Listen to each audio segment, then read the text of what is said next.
കർണാടക മൈസൂരുവിൽ 6 മാസം പ്രായമായ കുഞ്ഞിനെ തട്ടിക്കൊണ്ടുപോകാൻ ശ്രമം. റെയിൽവേ സ്റ്റേഷനിൽ നിന്നാണ് കുഞ്ഞിനെ തട്ടിക്കൊണ്ടുപോകാൻ നോക്കിയത്. RPFന്റെ സംയോജിത ഇടപെടലാണ് കുഞ്ഞിനെ മോചിപ്പിക്കാനായത്. റിപ്പോർട്ടിലേക്ക്.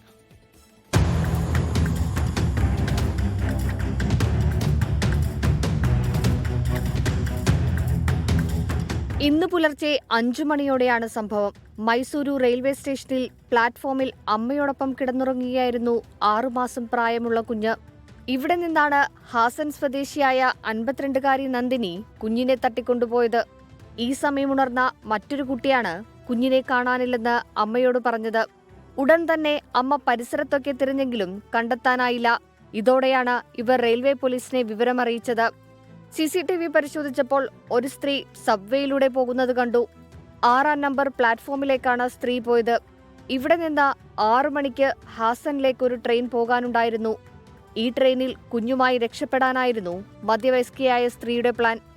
എന്നാൽ ഉടൻ തന്നെ RPF ഉദ്യോഗസ്ഥർ ഇവരെ തടയുകയും കുഞ്ഞിനെ മോചിപ്പിക്കുകയും ചെയ്തു. നന്ദിനിയെ പോലീസ് പിടികൂടി റിമാൻഡ് ചെയ്തു. സമാനമായ രീതിയിൽ മറ്റെവിടെ നിന്നെങ്കിലും ഇവർ കുഞ്ഞുങ്ങളെ തട്ടിക്കൊണ്ടുപോയിട്ടുണ്ടോ എന്ന് പോലീസ് അന്വേഷിക്കുന്നുണ്ട്. 24 ബംഗളൂരു. ലോകത്തെവിടെയായാലും ഏത് സമയത്തും 24 വാർത്തകളും ഓഗ്മെന്റഡ് റിയാലിറ്റി പാക്കേജുകളും എക്സ്പ്ലെയിനറുകളും വിശദമായി കാണാൻ ഞങ്ങളുടെ YouTube ചാനൽ നിങ്ങൾക്ക് സബ്സ്ക്രൈബ് ചെയ്യാം.